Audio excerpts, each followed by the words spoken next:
Welcome to the War Room, a weekly roundtable discussion that takes place every Sunday at 5 p.m. Eastern Time. Tune in at 911warroom.com/Zoom.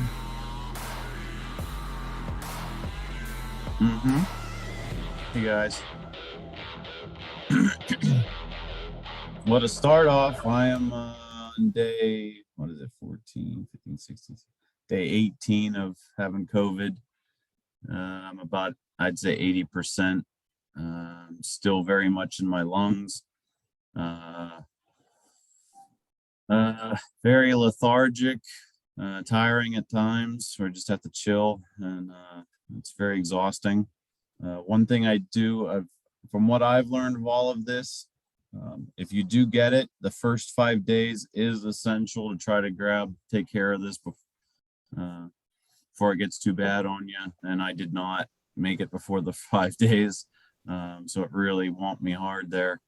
Right now, Paul Simon, if you guys are friends with him, he's going through it right now, and he's about day 7 or 8. But one thing I did learn from Fran Shore, I highly recommend this. And of course, my background is going to go. Yeah, we can't see it. Doggone it. Yeah, let me do this real quick. Hang on one second.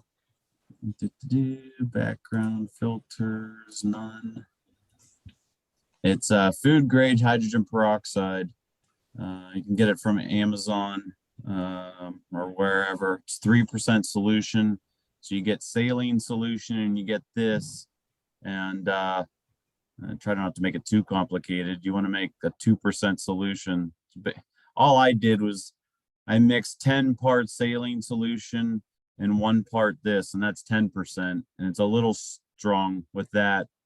You'll feel it kind of stings the throat a little bit, but you get a nebulizer, and it's just this with a little cup that goes in the end, and you just put it in your mouth and nebulize. It makes a mist, and I'll tell you what, this was the stuff that everybody's household should have, a nebulizer and some food grade hydrogen peroxide. So that's all I want to say about that. Gene, did you ever try colloidal silver spray? I ordered it after I talked to you, and that'll be in my shelf as well. I take it every day, so it's just a way of avoiding any kind of virus. Yes, thank you for that. I got a lot of tips. Yeah, I'll have that in my arsenal as well now. Great. Thank you for that, Al. The newest news I think we have for 9/11 is, let me share my screen real quick. I was hoping to get Adam Fitzgerald. I know he's a little rough with people, but he knows his stuff on geopolitics. Unfortunately, I don't think he was available. No. Let me go to one screen. And the FBI released declassified documents on September 11th attacks. It's a big nothing burger from what I can tell. This article from Newsmax really got into it deep. That's when I was kind of hoping to have Adam Fitzgerald, because he knows these names, Al Hazmi and Al Madar, and he starts getting to those names and it just goes over my head. And I was going to ask him to keep it simple for us, but I think this News Punch article did a better job at just keeping it very simple. I'll just read this real quick. According to The Hill, the FBI investigated how much support the Saudi government may have given to 3 Saudis involved in the attacks, including procuring living quarters and assistance with assimilating in the country. Just the News reports, the declassified records also reveal the hijackers were kept aware of certain aspects of the terror attacks, but all of them knew they were participating in a holy war. In relation to the 9/11 attacks, the hijackers knew there was a martyrdom operation, but did not know the nature of the operation until shortly before the attack for operational security reasons, the documents allege. This the kicker. Previously, the Saudi embassy said the Saudi king welcomes the release of the documents. The embassy went on to say that any allegation that the Saudi Arabia is complicit in the September 11th attacks is categorically false. So Saudi is sticking to the guns. They had nothing to do with it. And Well, if they say so, it must be true. you're right.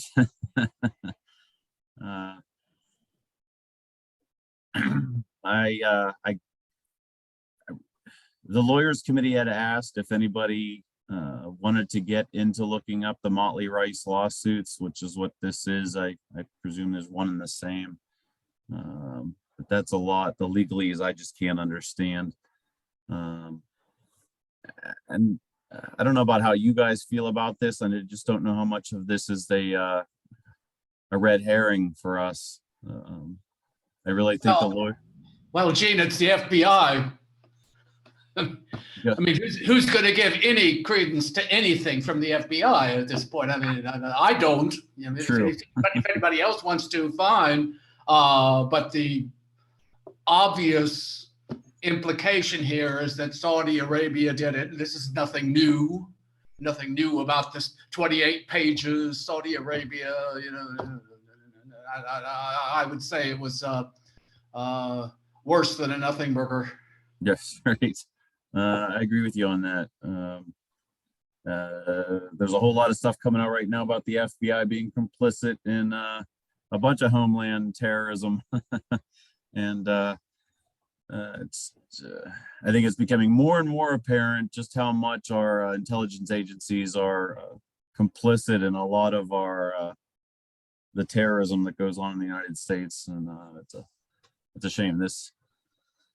This, I don't know where it's going to go. I know the families are heavily behind this, but I'm glad that the 9/11 Truth Movement is behind the lawyers committee and their legal avenues for going for the grand jury investigation for the controlled demolition, because that I think we all agree that controlled demolitions, that's where the investigation needs to be. Any other comments, anybody? Have you heard from Mick Harrison about the cover letter and the list of lawyers that we were going to send out in our packages to? I've called them and emailed them, and I haven't heard a word. So since before I was sick, was part of that email chain with you. No, I have not heard since then. I'll follow up again with that. Good. Thank you for that, Al. Yeah, I tried to get a hold of them this past week and with no luck. So just wondering. So Al, you're saying you don't have the form letter and you don't Right. have a list of who to send it to or And what no type of list. lawyer? And we were going to have a meeting with the Boston 9/11 group to go over it. And I was desperate to get it in front of them, and I didn't have anything to show them. So I really wanted to be able to get going on that. That's part of what our next plan of action had been. So Okay, I can try to email him too, so that he doesn't always hear from the same people. yeah, that would be great. Yeah. Um, I will. I did email him a couple times, or I emailed him. What did I email him? Oh, so James O'Keefe from Project Veritas. This is actually kind of interesting. Let me share my screen again.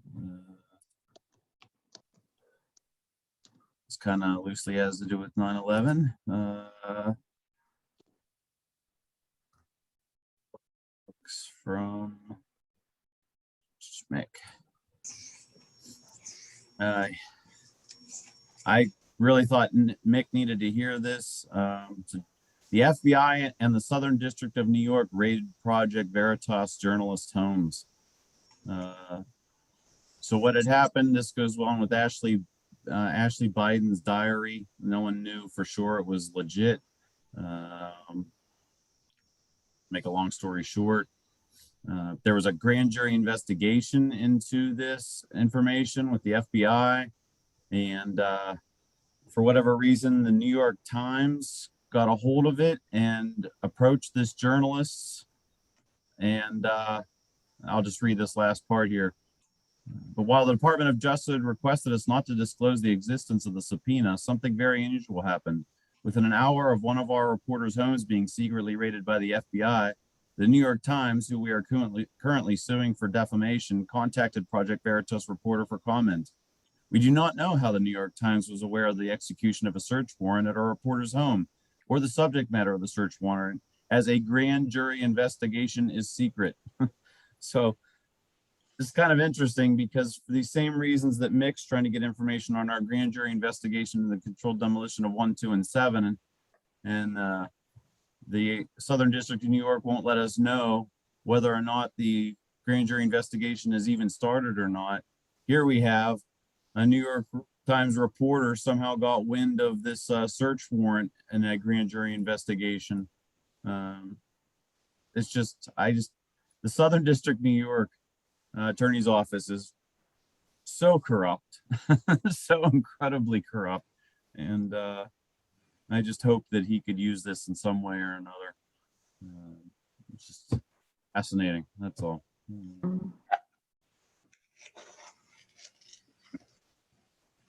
Hi, David.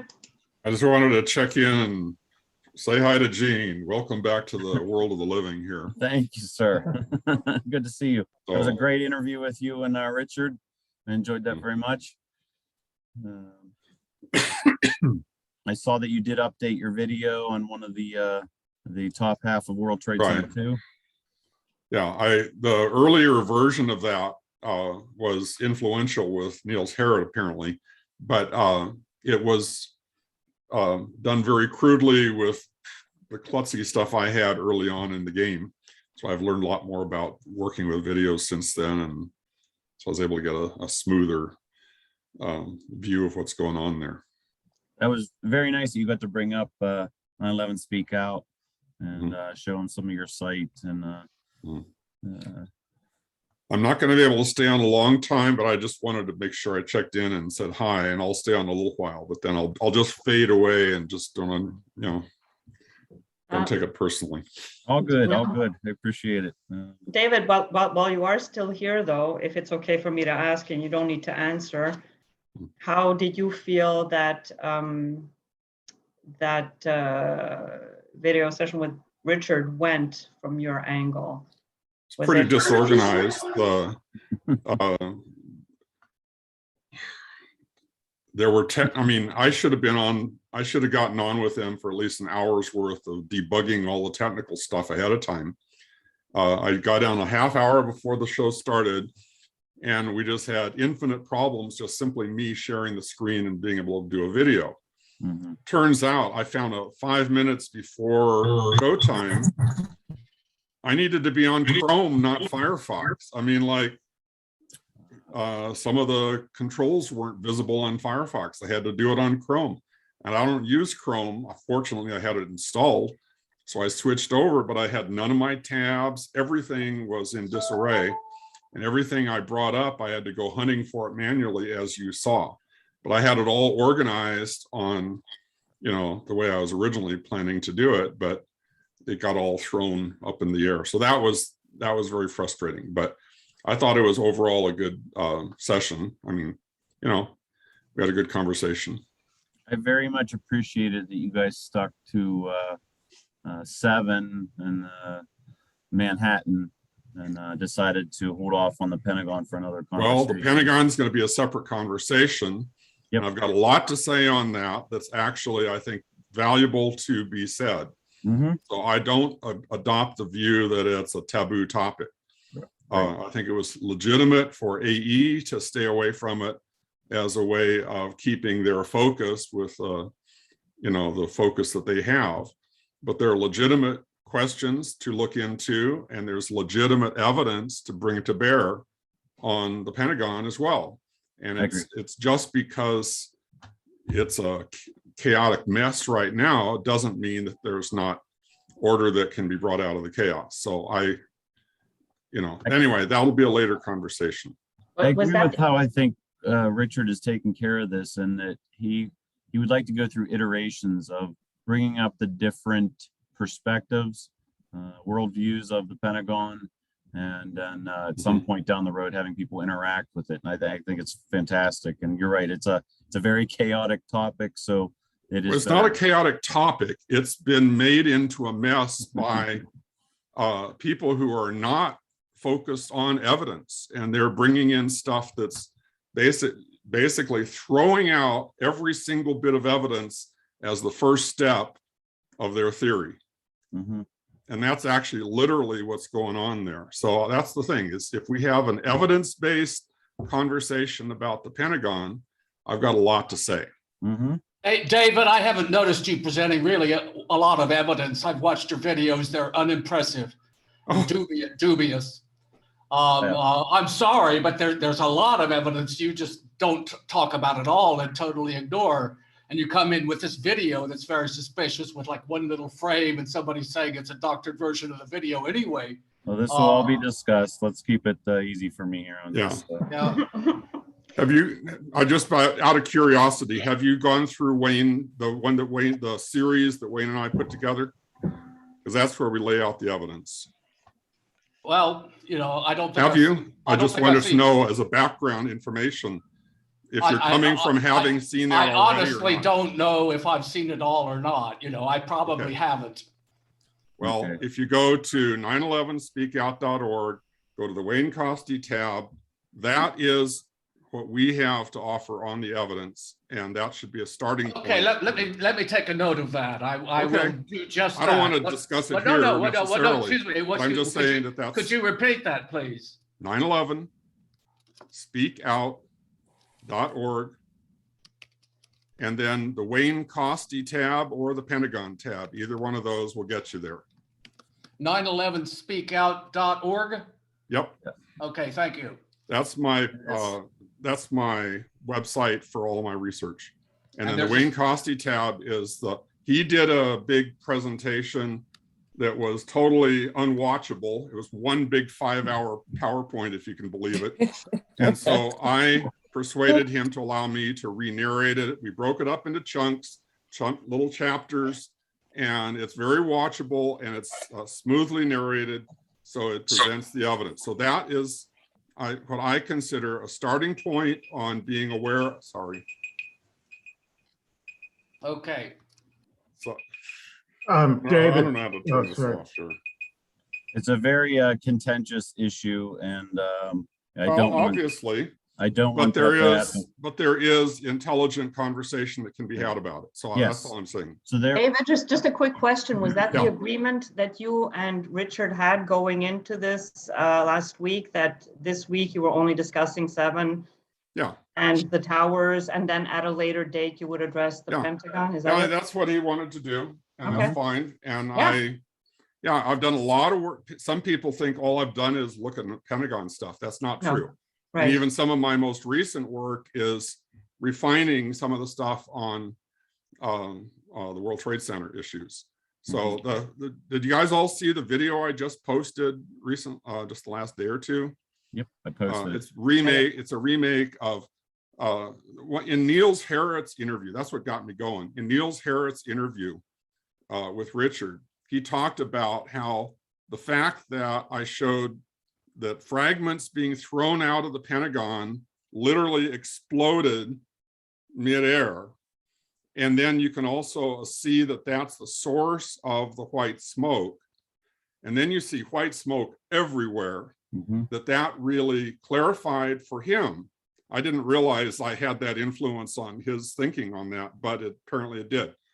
That actually nailed it down, that the source of all of this white smoke you're seeing in the Twin Towers demolition is coming from aluminum oxide from the nanothermite that was basically coating the surfaces of these beams and things that were being thrown out. It's a the other fact is that some of the pieces that are shooting way ahead, that's another one. I called it rockets at the World Trade Center, but I have a video on that. But and all of these are on 911 Speakout. Go to the David Chandler tab, and you'll see all this. I'm just saying those things show the sort of connect with the nanothermite hypothesis, and I'll shut up. Thank you. It's 5:20. I just want to take a moment here. Every day I lead a little prayer. If you guys just hang with me for 1 second while I pray. Lord, we just come before you right now. I thank you so much for these advocates all around the world that come in unison. And we're just asking for 9/11 justice, that you would continue to work on the hearts and minds and people, that these truths would be able to be heard, or that we are fighting for justice, not only for those that died, but those that continue to die from the cancers and 9/11 related wars. Lord, we just put this at your feet and just ask that you would work through us and encourage us as we continue to fight for justice. And we ask for your blessing on the Lawyers Committee, Richard Gage, and all those that are continuing to fight this fight. And we ask these things in your name. Amen. Thank you. Amen. Amen. David, are there any clearer pictures of the materials blowing up? It was a little hard to see on that video you put out. I don't know if there was ever any better Are you saying the photo. one I put up just recently? Yes, right. It's a very tiny corner of a bigger video. I So they're see. small pieces. And it's not like saying I can look at every single piece and find a piece of evidence, but the fact that there are some of these that I showed 2 of them Right, I saw that that. explode, and one of them explodes, and then one of the fragment explodes. And then from the second explosion, you can actually see white trails. So that I thought was a significant observation. So no, Absolutely. I don't have better quality. Okay, there we go. Yeah, Nope, I think I might have crashed. Okay, so we're seeing it. I don't know if you can. Yeah, we seem to be fine. Okay, see Okay. these little fragments up here on top of this thing? That's what I'm going to zoom in on. right. And first of all, I don't know if you can you see my cursor? Probably not. But No. there's one with a big, that square there. Notice that you can watch it at a certain point. There you go. Oh, yeah. Out fragments, and you can actually see how you could see a puff as it was fragmenting. Here it's going to go looking at another one. And it's actually an assembly of some kind that blows apart, and it's tumbling right now. And then you can see it flashes, and there it's right there, you see. And this piece going off to the left there, you see that? Mhm. And then I'm going to show that again. If you take that same piece, here it comes to the left, and then watch it. What happened there? Okay, keep going. There, you see how it's split there? Let me go With back all a that- second. Yeah. Right. You don't, yeah, I mean, it's all, I just show it Yeah. repeatedly. You don't have to back it There. up or anything. There, it splits. That piece at the top right, I don't know if that's just an optical effect or if that's real. Maybe it is real, but, and then here's as they continue on, and you can see these trails. Do you see those trails? So that's the thing, is you have to look at details to be able to look for clues. I mean, it's not painted on a billboard, it's there. But that's what I was able to pull out of those videos. You can clearly see the white smoke trailing off of these pieces, and it's not gypsum board.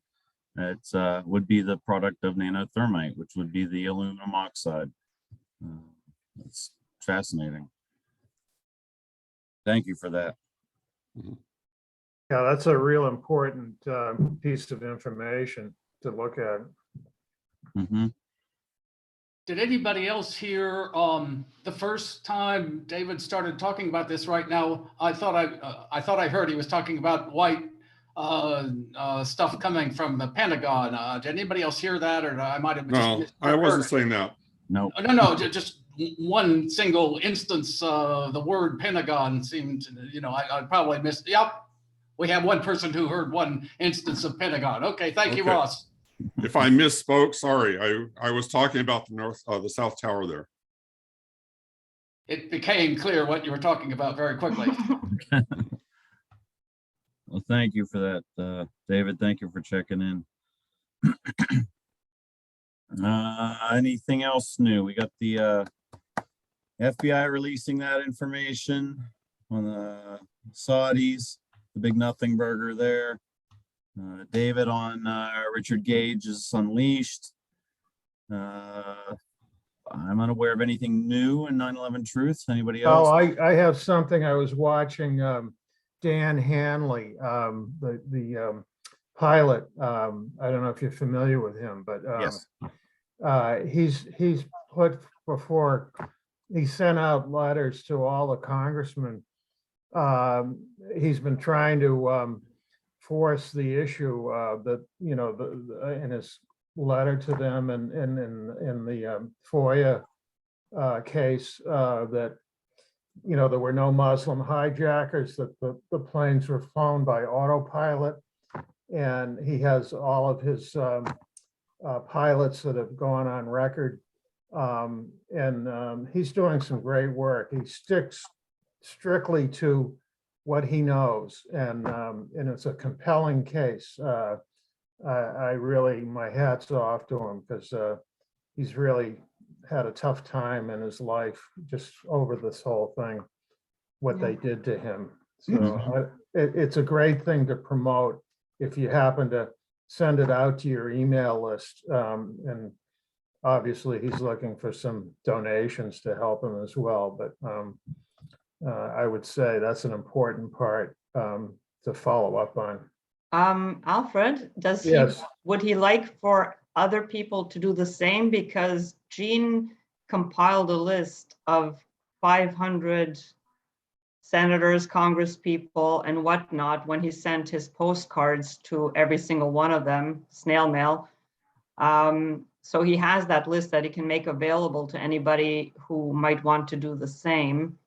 If that's what and also he was going to make this call today, or he wanted to, but for him, it's 4 o'clock in the morning. So he wasn't really sure if that would work out. But he did have the intention of joining, and I'm guessing he probably will sooner or later. So it would be nice to have him on to weigh in on all of this stuff. Yeah, that would be great.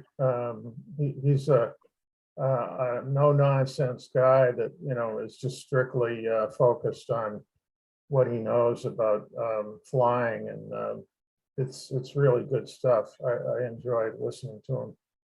Yeah. If anybody, Captain Dan Hanley would definitely be okay with this. If anybody wants to get on his email list, here's his email address, captaindanhanley@gmail.com. He doesn't understand BCC. So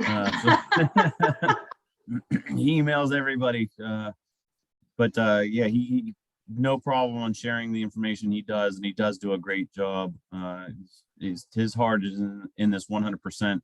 I also know that he's working on a new film, so he could probably use some donations. I know I've donated to him on this. So yeah, thank you for that, Al. Jane, can you forward that to me again? I don't know if I yeah, this is the one that you, yeah. Oh, it's the one I sent out. Okay. Yeah. Oh, all right. I got it then. So. Yep, you forwarded on to me, and I had already gotten it. That's great. Good, So good. redundancy is a good thing. Great. Thank you. All right. Anybody else? This might be a short one tonight. Well, I kind of wanted to, I was hoping there would be more people on this call who could help me out. But maybe some of you know, Richard has asked me to kind of get the ball rolling on his community hub. And what he wants to do on his site is have 3 sections of, well, that would fall under that title of community hub. One would be for individuals who are interested in, you know, having their information publicly displayed to be connected with. So that's just going to require a form for them to fill out and send in. That's not an issue. Where I need the help is with the other 2. The second category is going to be currently existing 9/11 Truth groups, action groups. So he would like me to list them with a contact person, which the fine tuning we can do later. I need everyone's help on which groups are out there and active, because I don't have a whole lot. I've got Boston for 9/11 Truth. I've got Portland. And Portland, I'm not sure if that's the group that has Chuck Falls, Robbie Alloy, and I forget the third one.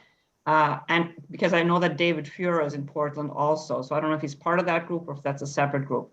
Then my third group is Seattle. And even that one is split because if I'm understanding it correctly, Adam Fitzgerald runs one and Paul Minot wanted to start another one because they were on completely different takes on the whole thing. So they had nothing to do with each other. So we may have two different groups for Seattle, and I have Colorado. So my question is, who am I missing here?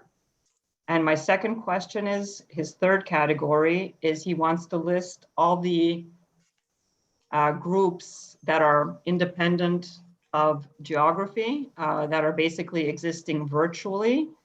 All the big ones come to mind: AE, TAB, firefighters, obviously 911truth.org. I noted 9/11 Speak Out. I know there's 9/11 Truth. Sorry?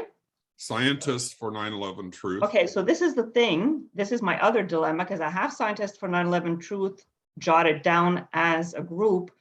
When I tried to Google some of these, believe it or not, I could not get the freaking URL.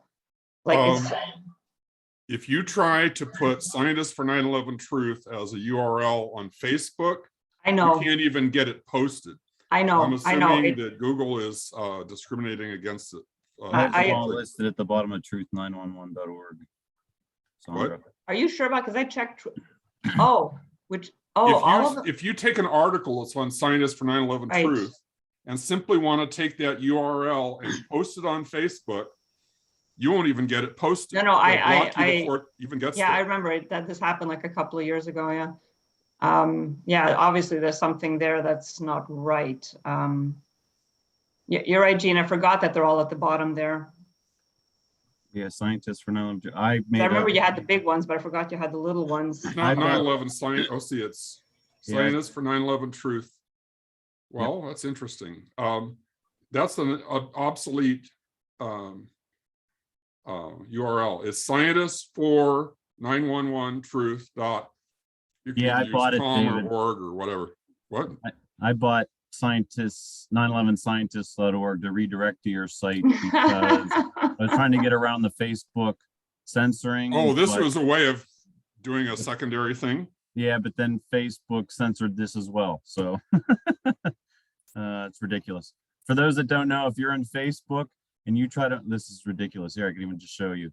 If you try to type in 911scientists.org and post, goes against our. See, it won't even let you get as far as to even enter it. Nope. And the where it actually leads to, what was it again, David? Scientists, FOR 911 Truth. .com, .org, .net, all of those will go the same place. I think it defaults to com. All right, so that should also go. Come on. There, it would go there, but if you go. And see, it switched over to com, but that's fine. Same if you try to post that in Facebook. Yep. Ridiculous. And I believe, I don't know if I'm allowed to say this, but I don't care. I think Craig McKee has orchestrated this being considered spam. That was my understanding of it. I have no proof. Yeah. But it arose in that context. But he will dispute that, I'm sure. Yeah, and it makes you wonder, I mean, how easily one single person would be able to hijack a URL like that. I mean, I have to believe that it takes a tremendous amount of effort and proof. I mean, this can't be as easy as, flagging something as being spam. I mean, or no website would exist anymore. I mean, excuse me, who was that again? I didn't catch the name. Greg Who was- McKee. McKee. Okay. Well, I Craig don't McKee know. runs. Good. Here, I'll just very quickly. He runs Truth and Shadows. Can I say something to Roy before we quit Oh. here? Yes. Truth and Shadows, not shows. Yeah, Roy? Yeah. Yeah, I would welcome if you want to send me an email and we could set up a one-on-one respectful dialogue because I think I have the sense that you're somebody I could actually speak to. So we are far apart on our understandings. Let me but as say, long as David, that something that's very special and unique about you is that I absolutely agree with you about everything. I've said this publicly. You are perfectly correct about everything. It's very impressive, with the exception of the Pentagon, and that's a big exception. Okay, well, that's my point. I'll be happy to talk to you, but let me watch this long thing you're talking about, and maybe we could talk about it afterwards. Thank you for the I'm invitation. just inviting you to a dialogue at whatever point you're ready for it. Okay, thank you. So Craig McKee runs Truth and Shadows. His big thing is the Pentagon. He drills on that. He got hired on with the architects and engineers for 9/11 Truth as a writer. A knowledgeable guy. I mean, all around decent guy, but he and I don't see eye to eye on a lot of things. I don't want to talk bad on him. But just, yeah. So he's he is part of the flyover. So there's three basic, as I understand it, views of the Pentagon. One is that a large aircraft hit the Pentagon. One is that a large aircraft flew over the Pentagon. And then there's Barbara Honegger's claim that I don't even understand completely, but Richard Gage is got that one correct, by the way. Yeah. It's not a theory. It's a collection of assertions. Yes. That are disconnected, and therefore it's hard to even describe what she's saying. Right. So there's that. I want to thank, as I understand it, Adam Fitzgerald, you're with us now. Hey, hello. Thank you for being here. No problem. I asked Adam to come in real quick to give us a breakdown in layman's terms on this new news item that we brought up at the very beginning of the show on the FBI releasing declassified documents on September 11th attacks, because I know Adam is on geopolitics. He understands it. And when I see these names like where are they? Al-Madar and Al. Well, it's like Joe Smith. It's just in Arabic. That's all. Yeah, but yeah, Adam's on it. So Adam, if you could quickly give us, there it is, Al-Hazmi and Al-Madar. If you could give us your interpretation in like a couple minutes, 5 minutes, on what you understand this FBI release to be. Yeah, the nutshell version, please.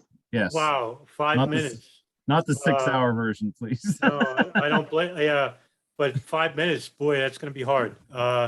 Maybe 10. Okay. Right. It's actually the release of documents come from an FBI investigation called Operation Encore, which basically was looking at the documents from an original file called A Review of the FBI's Handling of Intelligence, which was a report written back in July of 2004 from the Office of the Inspector General. The documents in Operation Encore that were received regarding financial transactions coming from notable Saudi officials, including suspected Saudi GID, which is the General Intelligence Direct Security Intelligence Security Arm, which involved two of the hijackers, and that's Khalid Al-Madar and Nawaf Al-Hazmi, while they lived in California. Just to give it a short rundown, the files that are being released, some of it's redacted, but some of it is not. But it details about how one prominent Saudi official named Muwased Al-Jarrah, not related to Ziad Al-Jarrah, the alleged pilot of 93, but Muwased Al-Jarrah basically was being pressured by the FBI, and they threatened him because they found like child pornography on his computer. But he was a prominent official, and he's somebody who has been known to hate the United States, and he provided logistic and financial support, which went to the hands of Khalid al-Mihdhar and Nawaf al-Hazmi. The other two men are Omar al-Bayoumi and Osama Basnan. Both men are Saudi GID operatives, and through their wives, they actually received money from not just Muwahsid al-Jarrah, but even more higher up. That is the former U.S. Saudi ambassador, Bandar bin Sultan, who's actually a close friend to the Bush family going back decades. So that money was through Riggs Bank, and that money went to the wife of Omar al-Bayoumi, Osama Basnan, and then that wife then gave it to Khalid al-Mihdhar and Nawaf al-Hazmi in short payments of anywhere between $4,000 to $6,000 a month. And it went on for about 18 months, even after the 9/11 attacks. But when the 9/11 Commission went and interviewed them, all three of these men, Muwahsid al-Jarrah, Omar al-Bayoumi, and Osama Basnan, they were already in Riyadh, Saudi Arabia. And the 9/11 Commission went and interviewed them, and they basically gave deceptive testimony, including one other official. His name is Fahad al-Tamari. He was the imam in the Los Angeles mosque where Khalid al-Mihdhar and Nawaf al-Hazmi went to when they landed inside the United States, and he gave them lodging for 2 weeks. And when the 9/11 Commission went and interviewed him, he basically told them, I never even heard of them. Meanwhile, there's evidence to show that a cab driver basically drove them to him because it was Fahad al-Tamari who told the cab driver to pick up these two guys. The documents you'll be seeing, which is 16 pages long from Operation Encore, which was released, basically show that the FBI was investigating Muwahsid al-Jarrah, Omar al-Bayoumi, and Osama Basnan, and Fahad al-Tamari, and all four men basically were not truthful to the 9/11 Commission or the FBI about their handling of Khalid al-Mihdhar and Nawaf al-Hazmi. So there's a disconnect there. The FBI is being pressured currently by the State Department not to subpoena any of these men. And I interviewed Ken Williams, who is the FBI agent out of Phoenix, who wrote the Phoenix memo, warning about people flying at flight schools.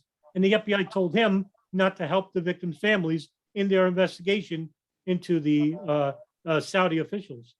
And he's already retired. So I tried to do that in short move. That was awesome. Thank you. Yes. Very dense, a lot of information there. I guess what I had heard, take it back very simple, forgive me, that there were memes that went on that show Robert Mueller, that they were aware that the FBI was housing or part of housing Saudi officials or not Saudi officials, housing people somewhere in California. Is that what you were talking about? Yeah, al-Hazmi and al-Mihdhar. Okay. Just to add, they also lived for a short time with an FBI informant. His code name was Stan, but his real name is Abdussadah Sheikh. And he actually had a handler, Stephen O'Brien, out of San Diego. And he told Stephen O'Brien that, yeah, there's two men. They arrived in the United States. They want to try to go to a flight school, but they couldn't speak English well, so they couldn't enter a flight school. And so, but the FBI was not aware about these two men because this guy, Abdussadah Sheikh, basically didn't tell Stephen O'Brien their names. This was the meme I recalled, even though some of the hijackers lived with an FBI informant. Yeah, for about, I think it was 6 months, they rented a room from him. Wow. Excuse me, Adam? Yes, sir. A question. I have not read the article. It was presented briefly at the beginning of this meeting. And what you just said now very rapidly and concisely and quickly was like a series of names and relationships. So what I'm looking for is the relationship between what you said and this article that I haven't read. Was it supportive of the article, critical of the article, had nothing to do with the article? Well, obviously you were talking about in relation to the article. I just missed the relationship. If you could. Yeah, what are the implications? If I was going to ask something along those lines too, what are the implications between this information? How does it support? How does it contradict? What additional value does it give to us? Or what does it not give to us? What does it not confirm? Well, it's actually beneficial for Motley Lice and Creedler, who are trying to get as much information regarding the Saudi officials and their connections to 9/11. At the same time, they're running up, up a mountain in a molehill, because according to the FBI, and this is from their superiors in Washington, most notably the FBI director, Mueller, and what's his name? The FBI director now, I don't know his name now, but they basically are trying to assert that, no, even with the information that's public now, it still doesn't prove that they operated 9/11. But that has nothing to do with the implication that they funded and helped assist two of the operators who later were involved with the attacks. What they're trying to do is saying that the officials had no idea that Khalid al-Mihdhar and Nawaf al-Hazmi were actually going to be involved with the 9/11 plot. So they're trying to separate foreknowledge from having anything to do with the attacks. However, what's going to work against them is that you had people working at Dulles Airport who saw the two hijackers there, and also to the many people who lived around these two guys. And they were basically, according to Khalid al-Mihdhar, he was actually quite open about what he was going to do with the attacks themselves. And so those eyewitnesses are basically not being at the forefront. And of course, the media is not going to report this because, the State Department and the intelligence apparatuses like the FBI are going to pressure the media to not report, these stories, which are basically in contradiction to the FBI and the 9/11 Commission itself. And so they're still trying to cover up the fact that, the Saudis had anything to do with facilitating the hijackers inside the United States. But for that gentleman, Rob McCoy, if you look at the article, there's actually a link that shows you the 16-page document, and it's good reading. However, I would actually submit to you, and I'll put it in the room, that this document is even more important, and I'll share it with you in the chat. It's actually the Office of Inspector General report. That's a far more damning report, which shows that the FBI is still trying to cover up the fact that that these two guys were being supported by Saudi officials. Thank you for that, Adam. Really. Yeah, sure. Yeah. The directors of the FBI.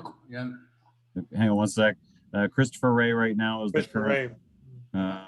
And oddly enough, I don't know if anybody knew this small fact, 7 days before 9/11, that's when Robert Mueller was appointed, appointed director of the FBI, 7 days before 9/11.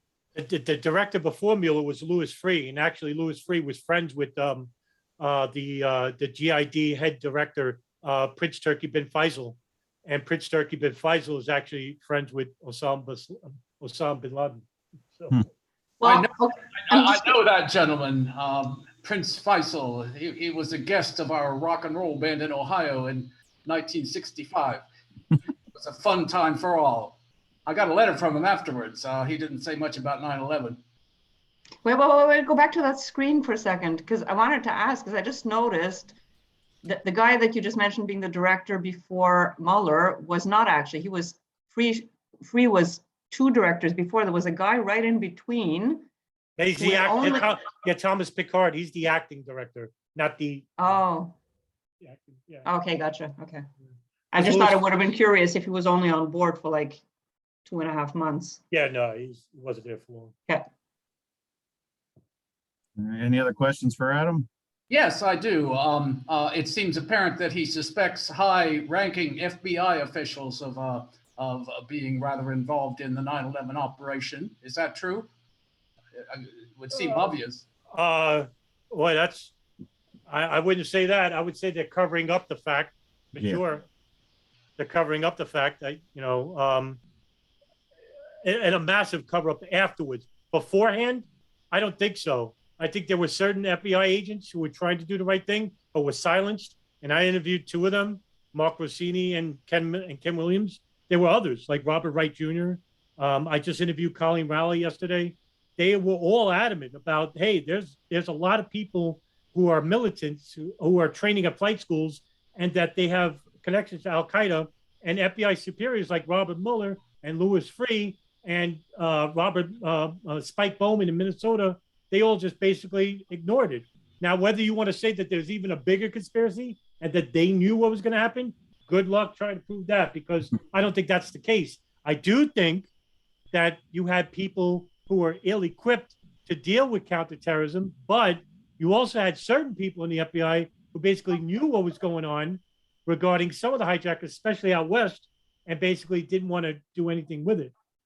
But I would even go further and say the CIA definitely knew what was going to happen, even the NSA, as well as the foreign intelligence rings of Saudi Arabia and Israel. You know, you had what you call out west, you had the Saudis investigating Khalid al-Mihdhar and Nawaf al-Hazmi. Out east, you had the Israelis monitoring the Hamburg cell. That's Mohammed Atta, Mohammed al-Shahid, Ziad Jarrah. And they were using two rings. There was actually an art student ring, which was huge.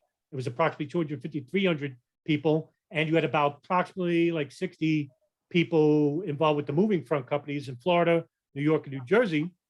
And I did a whole live video about that regarding the intelligence ring of Israel in the east, the Saudis out west. But the question is, who told either one of them to start monitoring these guys as soon as they got inside the United States? Well, then you have to go back even further when it comes to the CIA and the NSA, who are monitoring these guys all the way back to the mid-90s.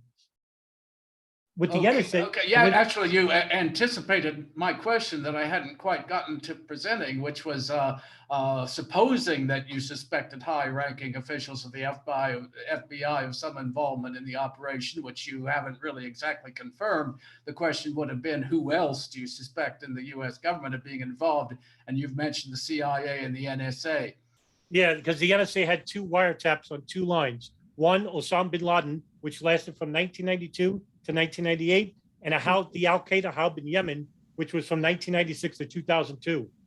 Now you tell me, what do you think they were talking about on those phones? Cookies, bakeware? What do you think they were talking about? And that's when it comes to foreknowledge. And with foreknowledge, you can plan ahead. For example, if you knew the World Trade Center was going to be attacked, well, you could plant bombs on the floors or whatever you believe. Or if you want to stand down or make the fight interceptor jets go on exercises, well, you know the date of the attack, and that would happen.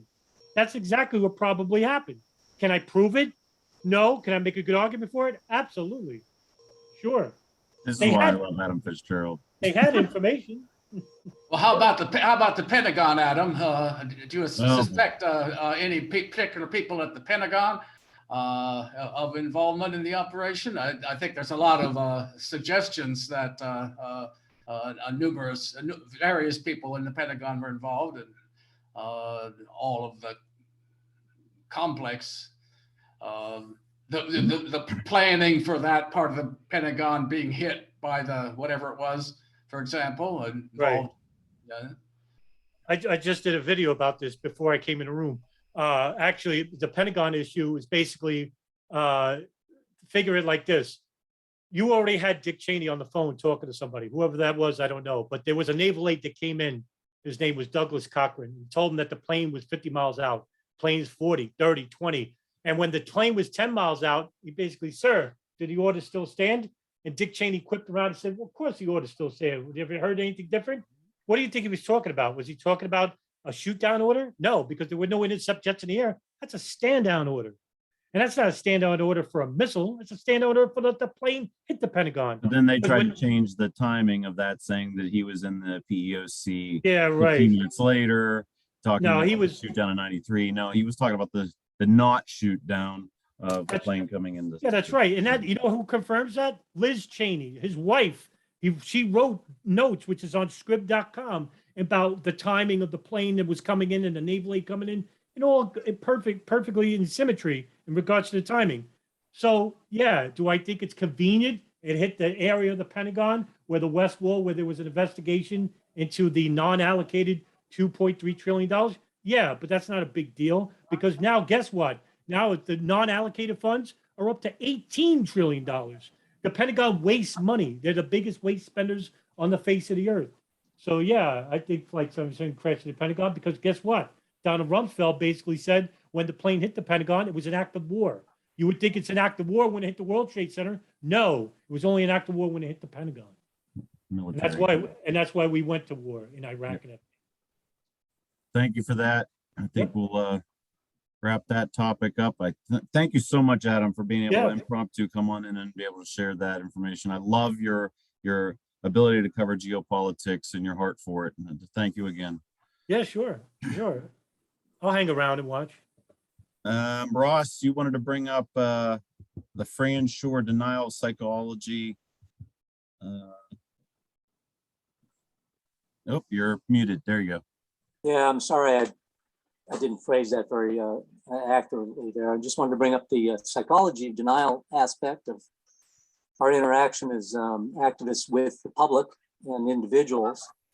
I know that Sandra sent out an email, I think it was 2 weeks ago, about that and about the various levels of in different ways people deny the truth or don't look at the truth. And I want to say there was an excellent James Corbett interview 2 weeks ago with a good friend of mine, Mark Crispin Miller, professor here at NYU of media studies.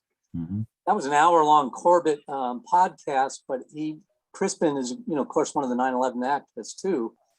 But that podcast is devoted to the propaganda, how it's disseminated in our culture, and then how people digest it and how to disarm that, what his experience has been as a professor, again, of media studies. And he's, heavily controlled or censored there in NYU. Right now, he's up against a lot of different, frankly, lawsuits, mainly ones that he has brought against his fellow professors there. But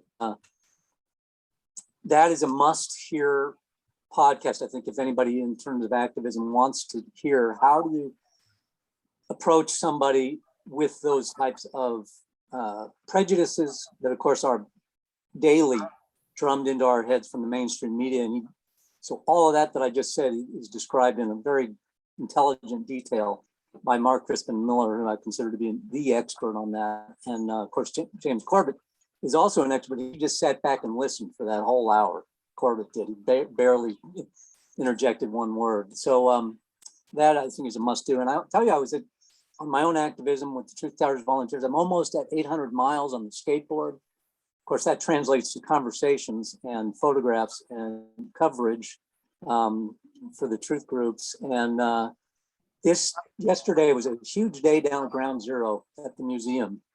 Turns out that, those crisp fall days, when we have good weather and it's a little bit cooler, just heading into the major holidays, and maybe it's because now the travel bans have been lifted international, because there were a lot of tourists there and a lot of international tourists there. And I can tell you that I've never had so many eyes on that board as there were yesterday, as well as many people have been photographing it. And I got a lot of that yesterday as well. I didn't stop to talk because I was already tired and had done 12 miles and was just planning on going down and kind of passing by like I normally do.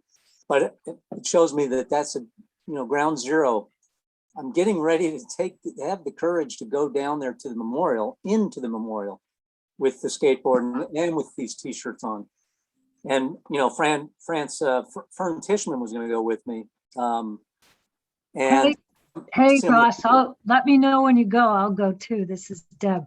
Email me. Yeah, thanks, Debbie. Okay, yeah, Deb. So I'm because that's obviously a very powerful thing to do individually as well, just in your own psychology. I think I know. I lost a few people on that day. I haven't even seen their names because it kind of makes me sick to go there. I mean, the energy in me is, of course, horrible. As I think Gene said, it's like they're just two giant toilets in the ground. And but I think it needs to be, I think the truthers need to have a presence right there at the edge instead of just being back there on Varick Street like those are. I think that will speak volumes to the people around. And so I'm getting ready to do that. I don't know if I'll do it this year, but definitely next year I'll be tackling that. And I'll end that there for today. Then. If anybody has a link to that Mark Crispin Miller, I'll put it in the follow-up, like when you share the after you're done compiling the clip, Okay. And I write up the text for the thing. I'll just add that on. Yeah, and if you just search James Corbett, I don't think he's being censored now on search engines, the main ones. So of course, DuckDuckGo will have him on there. But James Corbett is his main podcast from just 2 weeks ago, so he'll be there.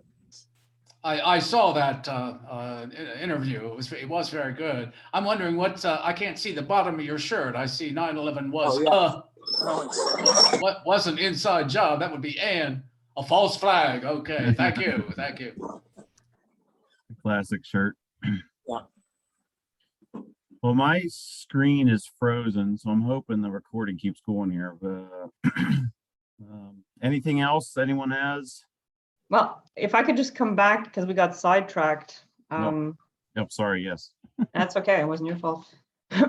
I just wanted people's input. Okay, I'll go get the websites from the ones that you listed.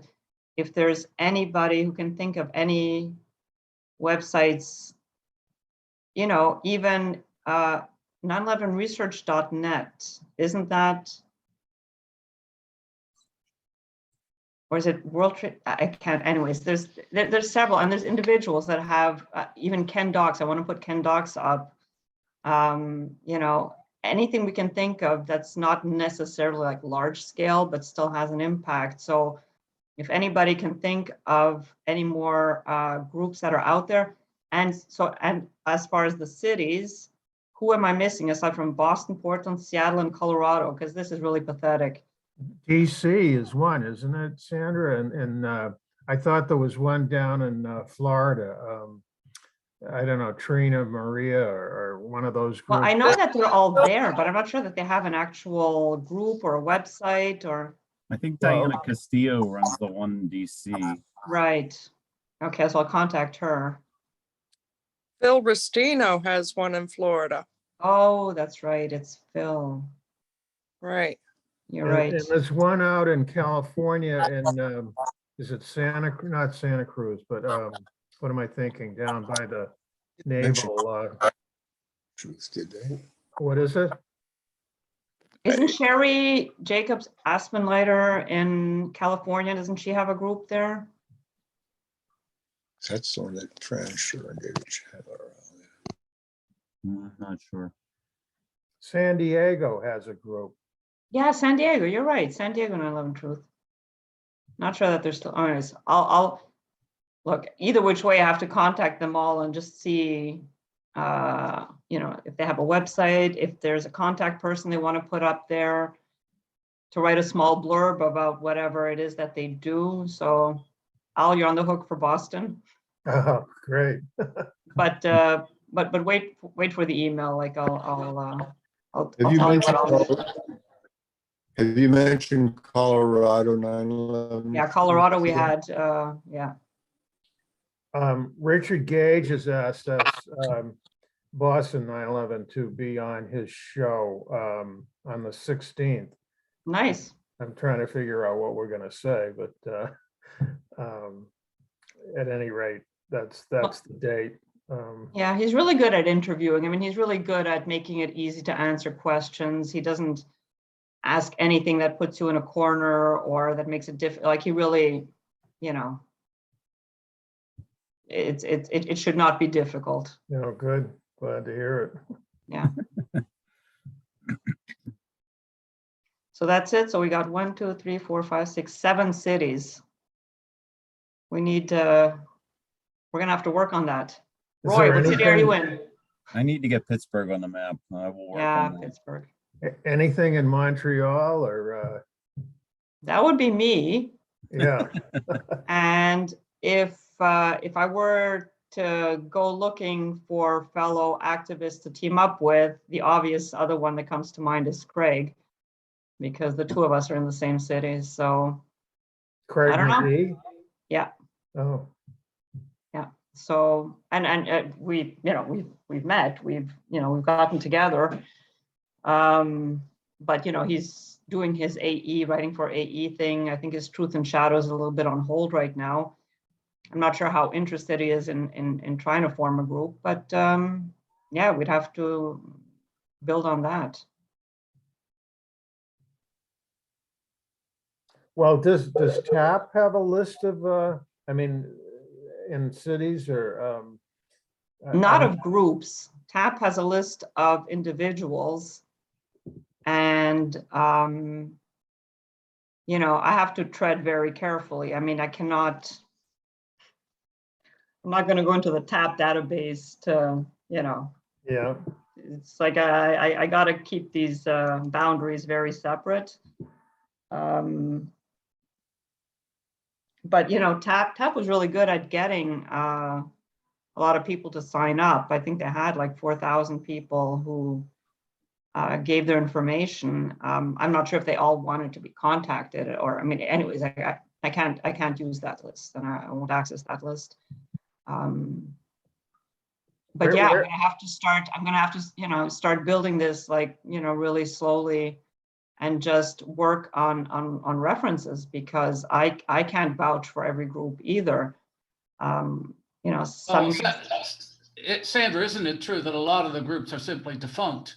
I mean, I've got a whole list in my email mailboxes that I'm not even bothering to look at for you, because I would have heard from them and they're just dead. There was a 9/11 Truth group at Harvard, for example, and I haven't heard from them for years. No, right. I'm just interested in the ones that are active, because that's what we want to expand on, is those that are actually doing stuff right now. I mean, we also lost actors and artists for 9/11 Truth. Unfortunately, their website went down also. They were never super active, but when they started, it was, you know, it was good to see them being represented, because we did need people from the arts to step forward and also speak their words. So, but yeah, I guess they didn't keep it up. Ross asked about New York City TAP, but when we talked to Mike Santangelo, there really wasn't a New York City 9/11 Truth anymore, which is kind of really shocking and hurts. It is. Yeah, that's amazing. New York City. Yeah. Yeah, Adam.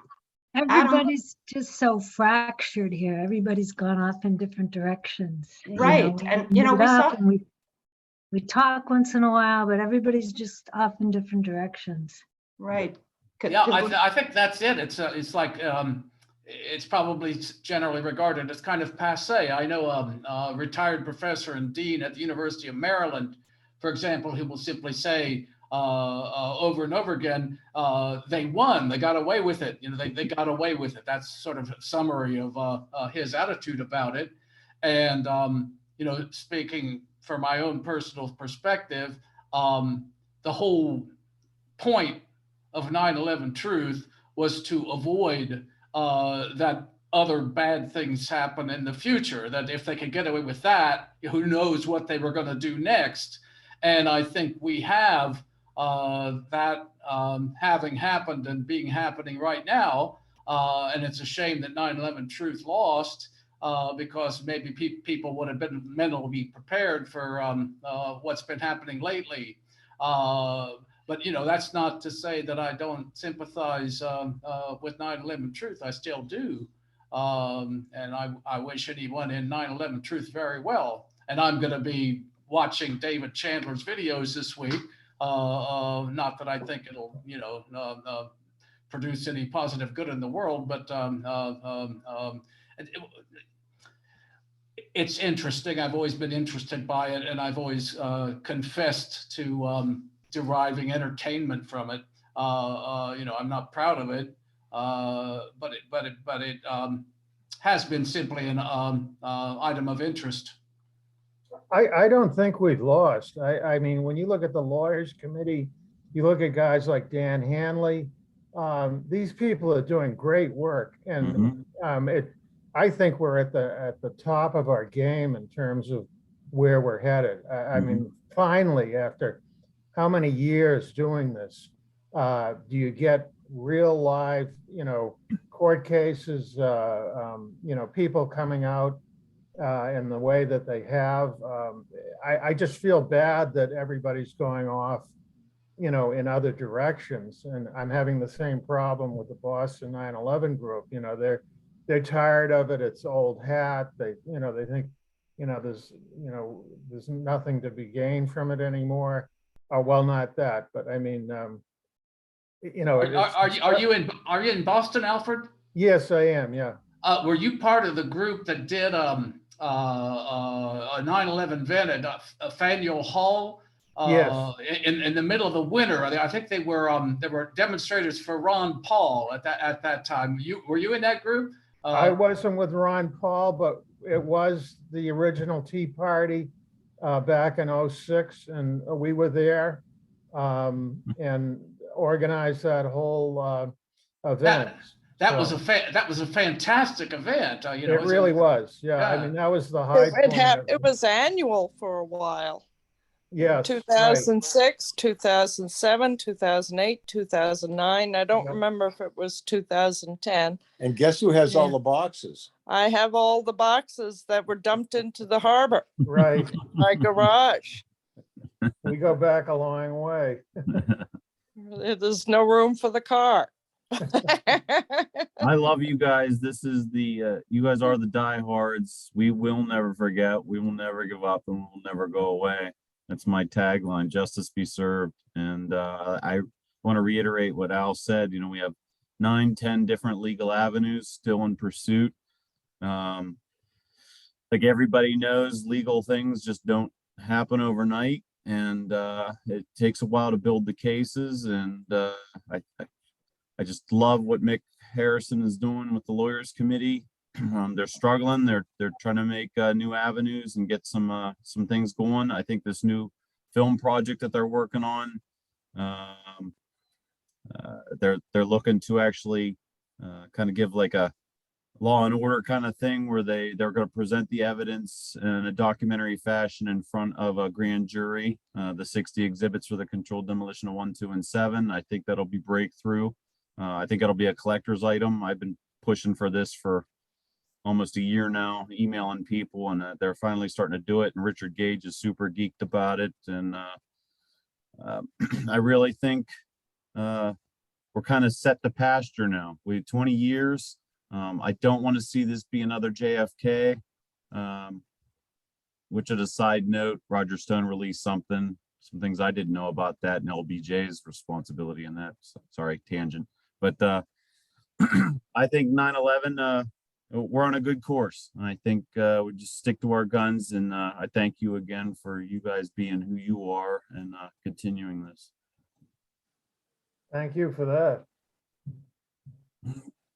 Well, I'm with Al on that too, about everything you said.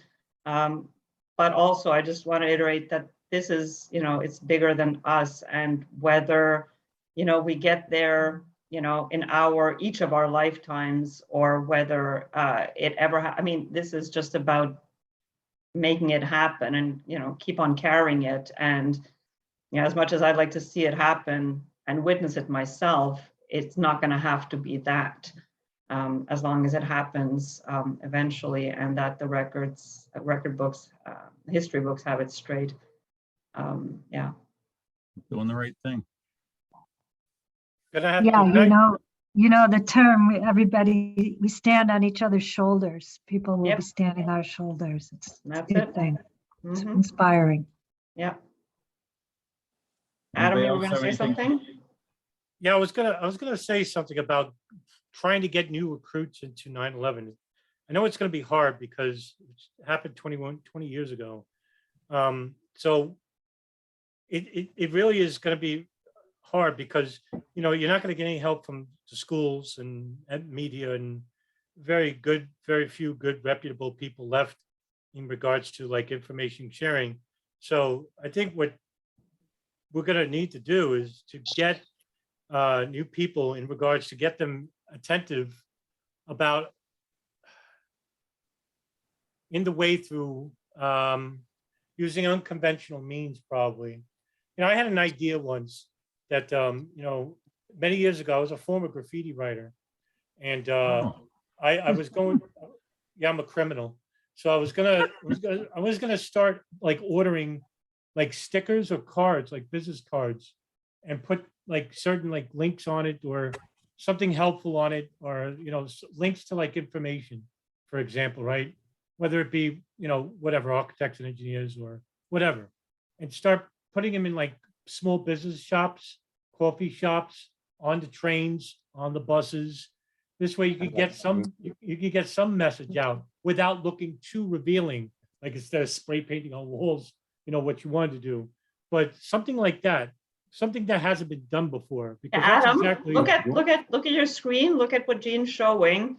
And Yeah, those are that's- stickers, but he yeah, that's has great. business cards too. Gene, do you have your business cards nearby?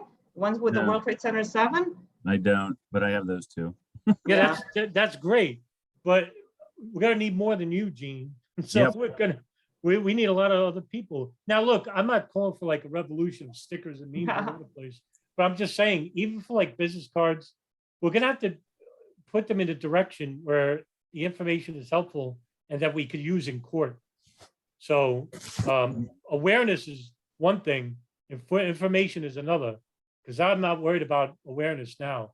I'm more interested in going to court and, you know, holding these people accountable. And that's why I think Motley Rice created Get and them others while they're alive. are trying. Yeah, and listen, that's another thing too. I think Gene brought that up too. This is heading down the direction JFK. Unfortunately, that's correct. But we could still make a difference in getting more information uncovered, unearthed, by putting the pressure on the State Department to unearth classified documents at the National Archives.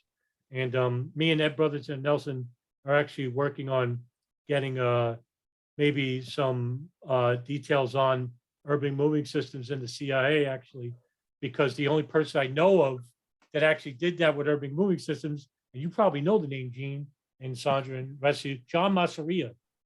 John Masseria filed a Freedom of Information request, I think. 2015.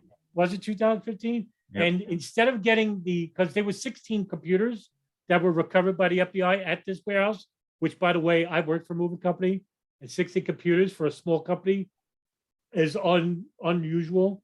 Anyway, the hard drives he filed the FOIA for, but they said, no, we'll give you the redacted FBI report and the East Rutherford police report instead. And that's what John Masseria got. But no one has ever done a follow-up on that regarding the hard drives. That's what I want to see. Because like I said, when I did the live video the other day, I said, I brought up the incident about urban moving systems getting a $655,000 federal grant. And they're a small moving company. They're not a big moving company. And I want to know what's on those computers and hard drives. And I want to know why all of them were deported. And even with the FBI stating that they knew more than what they were alluding to, I agree. Roy Barak, you should look into Roy Barak and Modi Bhupal. Those two guys were the guys that were near the Shanksville site. And that's the theory I'm working on. I'm working on a theory that Ziad Jarrah is actually an Israeli mole. And that's where the information was coming from with the Israelis, because his uncle and his father, his uncle and his cousin were Israeli operative spies for decades. And Ziad Jarrah was never fit into like the radical fundamentalist mode. I did a whole profile about him on the video, did an interview, you know, I did a podcast about him. There's a lot to look into. It's speculation. All right. Yeah, Adam. Yes, sir. Go ahead. I thought you said that Urban Moving Systems got $650,000 from the government. It was a federal grant. Part a federal of it grant to an Israeli company. Yeah, it's still. By the way, that company is still around, but they're not under management of Dominic Suter anymore. They're not, and they used to be in Weehawken, New Jersey. They're now in Brooklyn. They're in Manhattan, New York. But it's not the same. They're not. Well, Adam, how did an Israeli moving company get a federal grant in the amount of $650,000? That's pretty incredible. I never heard that before. Really? Hey, that's a great question to start right there. How did they get exactly right? How did they get a federal grant? And why isn't nobody talking about it? So there you go. That's all right. Good question. I like it. I like that. You mean you don't know? Nobody knows. The most fascinating part about John Masseria's FOIA request that I found was at the end, there was a videotape and several still photographs were sent to the laboratory. That's right. And they were recording. Remember, we were there to document the event. And some say that they were recording before the first aircraft struck. So where is this videotape? And you know what the FBI said, Gene? You know, in the FBI said in the files, they said that videotape does not exist, even though that's a direct contradiction to the numerous residents at Doric Tower who said I saw Yes. one of them holding a video camera. So there's video, it's out there.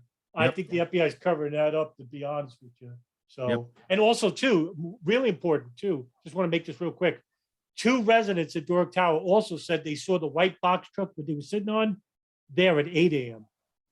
well before the attacks took place. Right. So, that's another thing.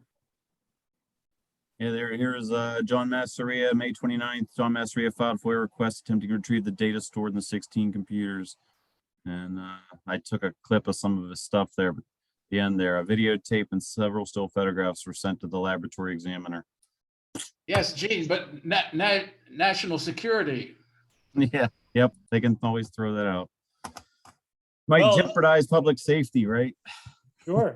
Yeah, Adam, Yes. I don't know if this is, I don't know if this is a good question at all, but do you have any contact with David Cole? Because Gene and I had a conversation with Dave, and Gene, correct me if I'm wrong. Like, why do I feel like David had mentioned some of these things when he was talking about his FOIA requests? I'm sure David would be all over it. Yeah. But do you remember that? This was like a month ago. Mm-mm. Didn't we, anyways, it seems like this is what came up, and David's really good with the FOIAs because he helped you with yours. Mhm. Anyways, I'm just saying, if that's common ground that you have, and this is one of his specific, abilities, you might want to, you know who he is, Adam, yeah? Yeah, I heard he also goes by the name Winston Smith. Am I right on Facebook? Right, yeah, I Yep. believe so, yeah. Yeah, I've seen his name around, but I never really commiserated with him. I heard that There would be some very deep topics, conversations there. Yeah, Uh, yeah, but I just never really like commiserated with him online, and I don't have He's- Facebook anymore. So He was on the board of directors for the Lawyers Committee. He's one of their researchers, and he's currently involved in a couple lawsuits with Mick. So yeah, he's very, very. He was part of the 9/11 terabytes for a while. A lot of his information that he had shared was stolen, but not stolen, but Rebecca Roth, Rebecca Roth, yes. So there was a heard about that. yeah. Anyway, But for some reason, I feel like you guys have this common ground that you might be able to work on together. I'll work with him. I mean, I don't have any problem working with him, considering that he also gave, I think, DJ Thermal Detonator a huge archive of files, and he shared it with me. I said, "Oh, that's all the information the 9/11 Commission unearthed." And I said, the funny thing is that the 9/11 Commission has also under wraps, which is, at the National Archives, over 2.8 million files. Wow. Yeah, so just imagine what they didn't show. And I Yeah. messaged Thomas Drake. He's a former senior executive of the NSA. I said, Tom, is there any way that I could get the transcripts of the NSA's wiretaps on the Yemen hub? And he says, he just said, he goes, good luck. He goes, they're probably locked away for the next 40 years. But he said that's under a protection of the executive order, like 10158 or something like that. And I said, oh, great. I said, because if that was the case, he goes, you probably blow the case open, because if they were talking about 9/11 on the phones, that it would automatically mean that the NSA and the CIA knew about the attacks, and not just 9/11, but the 1998 East Africa bombings, the Cole bombing of 2000. And God's sakes, that would be the end. Yeah. And then that would link the Israelis and the Saudis in the United States, unless the Israelis were running their own operation, which I don't put out of the question. So if Ziad Jarrah definitely was that Israeli mold that I'm working on, yeah, because there's a book, actually. Funny thing, George Tenet wrote a book. I forgot the name of the book. Anyway, George Tenet is actually in a pool, and he's drunk, and he says the fucking Israelis and Saudis screwed me over. What did he mean by that? Right? I don't know what he means. But when you're drunk, the truth comes out, right? Yeah. So who knows? Who knows what he was saying? Anyone else got anything for the table? We good for this one? Well, I'm going to get going, but I do want to promise that Simon Shack was going to come last week, and I didn't reach him this week, but I'm sure he'll show up one of these times, and that should be interesting. You know who Shack is? I'm not sure. Well, he's the guy who did September Clues. With media complicity and video fakery. Okay. Look forward to that. Yeah, well, this is the thing that I was in contact with these no-planers who hated me, and I didn't buy what they were saying, and that's why they hated me. But when I saw Shaq's video, I was persuaded that the media was involved and that there was fake video shown on 9/11 on the networks. And I'm sure he can defend that viewpoint quite forcefully. I don't know how seriously he's going to take it, but at least he's going to show up. Okay. Well, thank you, Roy. Thank you. Okay, I'm going to cut out. Yeah. Okay. Thank you, Gene. Thank you, Sandra. Nice seeing you all. Thanks for coming. Okay. We'll see you later. Bye All bye. right. Curtis, Susan, Ross, Deb, thank you all. Al, Adam, Yeah, thank you very much. That was great. have a great evening, everybody. Thanks, Okay, all of you. good night. Bye. Sandra, you got the chat just in case. I'm doing that right now, so don't kick me out just yet. Go Durham. Right on, Curtis. Russia was all bullshit. See ya. See you, man. Okay, bye. Good, Sandra? Yeah, I'm good. All right. See ya. Okay, see ya, bye.